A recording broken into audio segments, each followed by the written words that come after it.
नमस्ते सदा वत्सल्य मातृभूमि, जय हिंद दोस्तों। मैं किशन आप सबका स्वागत करता हूं। शुरू करते हैं आज के डिफेंस समाचारों को। चलिए बढ़ते हैं पहले डिफेंस अपडेट की तरफ।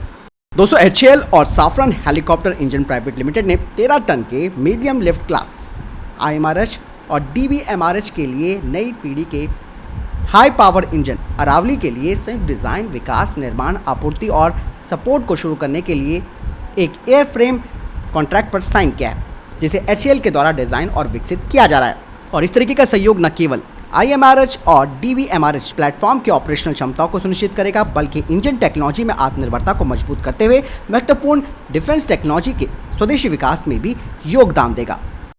बढ़ते नेक्स्ट अपडेट की तरफ। दोस्तों, DRDO ने अब भारतीय नौसेना को अपने supersonic missile assisted release of torpedo यानी कि स्मार्ट सिस्टम के शिप वेरिएंट के विकास के लिए एक प्रस्ताव प्रस्तुत किया है। और इस कदम का उद्देश्य भारतीय नौसेना की पनडुब्बी रोधी युद्ध क्षमताओं को मजबूत करना है। दरअसल स्मार्ट एक cutting edge missile based system है, जो कि पारंपरिक हथियारों की सीमा को पार करते हुए अधिक दूरी पर लक्ष्यों पर हल्के टॉर्पीडो पहुंचाने के लिए डिजाइन किया गया। इस प्रणाली में 2 stage solid propulsion system, precision initial navigation और पैराशूट बेस्ड रिलीज मैकेनिज्म है।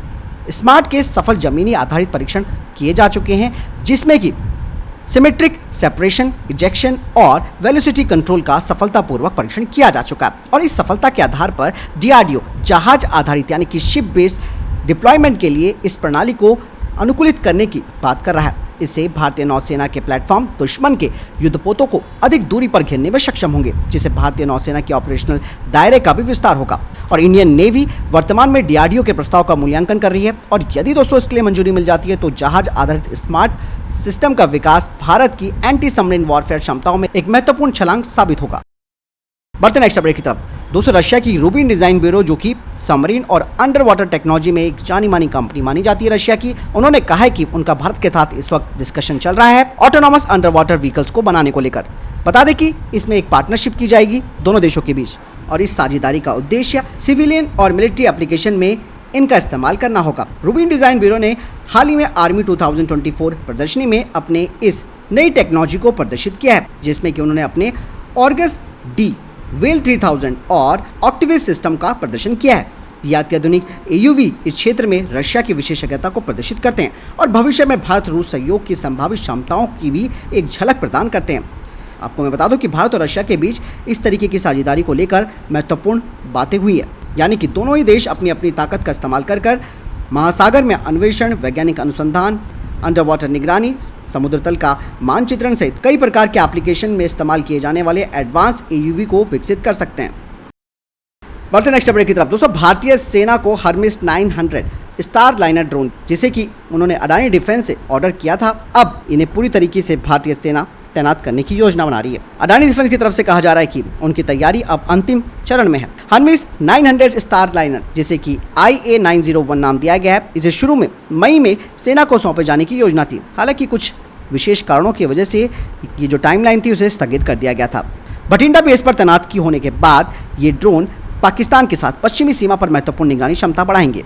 बता दें कि इमरजेंसी प्रावधानों के तहत भारतीय सेना ने 2 हर्मिस 900 स्टार लाइनर ड्रोन के लिए ऑर्डर दी है। चलिए बढ़ते नेक्स्ट अपडेट की तरफ। रक्षा मंत्रालय ने एक रिक्वेस्ट फॉर इंफॉर्मेशन जारी किया है vehicle based high power microwave mark 2 system के लिए, जिसे कि भारतीय सेना के लिए खरीदा जाएगा। बता दें कि इनका इस्तेमाल उभरते हुए खतरे जैसे कि स्वार्म ड्रोन से उनके खिलाफ किया जाएगा।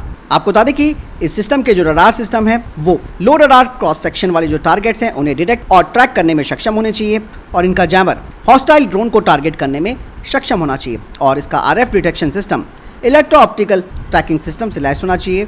और ये जो high power microwave weapon system है ये ड्रोन थ्रेट्स को न्यूट्रलाइज भी करेगा इंडिविजुअली, यानी कि एक एक करके, और स्वार्म्स में अगर ये ड्रोन्स आते हैं उन्हें भी ये न्यूट्रलाइज कर सकेगा। बढ़ते हैं नेक्स्ट अपडेट की तरफ। दोस्तों, रशिया की ऑइनिक्स मिसाइल, जो कि ब्रह्मोस मिसाइल की एक बहन मानी जाती है, इस मिसाइल ने हाल ही में अपना लोहा यूक्रेन की जंग में मनवाया है। आपको बता दें कि यूक्रेन के पास अत्याधुनिक एयर डिफेंस सिस्टम मौजूद है, जो कि उसे पश्चिमी देशों के द्वारा दिए गए हैं, और ये जो एयर डिफेंस सिस्टम है वो पाकिस्तानी एयर डिफेंस सिस्टम से काफ़ी ज़्यादा एडवांस है। आपको मैं बता दूं कि रशिया ने यूक्रेन पर 211 ऑइनिक्स मिसाइलें दागी, जिसमें से 199 ने अपने टारगेट को पूरी तरीके से बर्बाद कर दिया। और ये जो सक्सेसफुल रेट है इस मिसाइल की क्षमता का, वो बताता है कि इसे डिटेक्ट और इंटरसेप्ट करना इतना आसान नहीं है।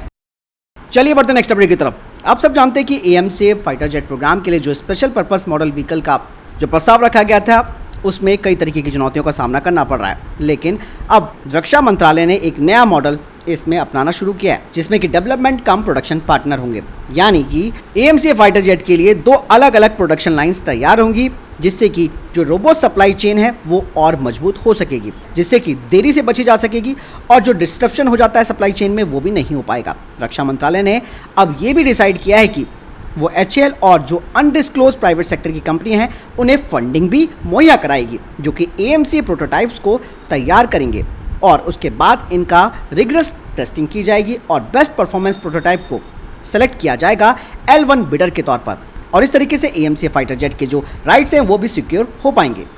चलिए बढ़ते हैं नेक्स्ट अपडेट की तरफ। रशिया की यूनाइटेड इंजन कॉर्पोरेशन ने हाल ही में अपने नए 91KN RD-33 इंजन का डेवलपमेंट और टेस्टिंग करनी शुरू करी है। बता दें कि ये जो इंजन है RD-93 का एडवांस और इम्प्रूव्ड वेरिएंट है जो कि पाकिस्तान के JF-17 को पावर दे रहा है। बता दें कि RD-93 कई तरीके के एडवांसमेंट के साथ आएगा, जिसमें कि इसका थर्मल डायनामिक पैरामीटर भी बढ़ा हुआ होगा, इसका फैन डिज़ाइन भी काफ़ी इंप्रूव होगा, इसके अलावा इसमें advance automatic power plant control system होगा। और ये RD-33 इंजन जो कि भारत में मैन्युफैक्चर होते हैं HAL के द्वारा और MiG-29 फाइटर जेट को पावर देते हैं, उनसे बिल्कुल अलग होगा। दरअसल दोस्तों इस RD-93 को खास तौर पर डिज़ाइन किया गया है सिंगल इंजन फाइटर जेट्स के लिए, जिसमें कि सेफ्टी मेजर्स जो हैं वो भी काफ़ी बड़े हुए होंगे, जैसे कि इमरजेंसी स्टार्ट हो। अब दोस्तों यहाँ पर बात सामने आ रही है कि जिस तरीके से अमेरिकी F404 इंजन की डिलीवरी में देरी हो रही है तेजस मार्क 1A प्रोग्राम के लिए, ऐसे में दोस्तों RD-93MA इंजन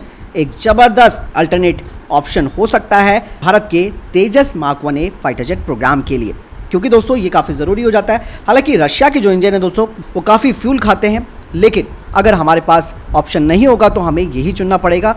और सबसे खास बात है कि दोस्तों इसका जो थ्रस्ट है वो 91 किलो न्यूटन तक है, जो कि कहीं ना कहीं तेजस फाइटर जेट को पावर तो देगा ही देगा, साथ ही साथ इसकी क्षमताओं को भी बढ़ाएगा। वैसे दोस्तों ये विचार काफ़ी अच्छा भी है, क्योंकि अगर अमेरिका ने लगातार इस तरीके की देरी की और हमारा फाइटर जेट प्रोग्राम रोका, तो अगर हम इस इंजन को चुनते हैं तो नो डाउट ये अमेरिका के लिए भी एक बड़ा झटका होगा और भारत के लिए एक विन विन सिचुएशन हो जाएगी।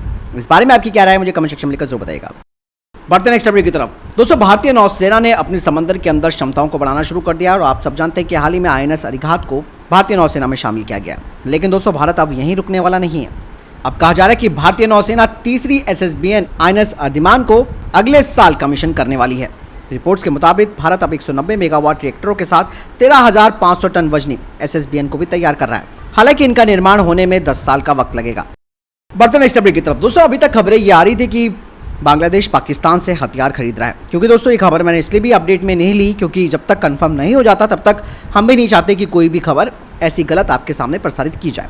दरअसल दोस्तों अब ये बात साबित हो चुकी है कि पाकिस्तान बांग्लादेश को एमुनेशन की सप्लाई करने वाला है और पाकिस्तान जिस एमुनेशन को देगा उनकी रेंज 30 से 35 किलोमीटर तक है। दरअसल बांग्लादेश ने हजारों राउंड गोला बारूद का ऑर्डर 3 चरणों में दिया है पाकिस्तान को। हालांकि पहली बार नहीं है जब ये काम हो रहा है, इससे पहले भी हुआ है, लेकिन ये अब ऐसे समय पर हो रहा है जब बांग्लादेश की स्थिति खराब हो चुकी है और वहाँ पर गृह युद्ध जैसी स्थिति बनी हुई है।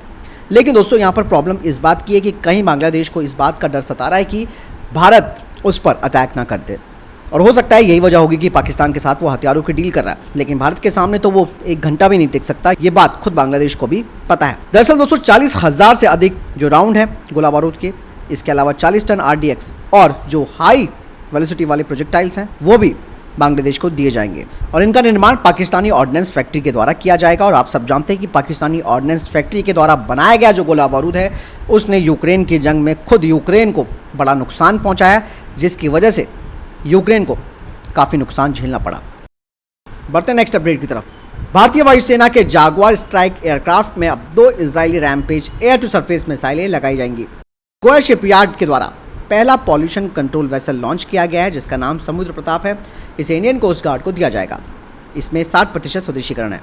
तो फिलहाल इधर तक के टॉप डिफेंस अपडेट। वीडियो के सामने कोई प्रश्न जवाब आपको कोई सवाल कमेंट सेक्शन में लिखकर जरूर पूछ सकते हैं। वीडियो को लाइक और शेयर जरूर कीजिएगा। जय हिंद, वंदे मातरम।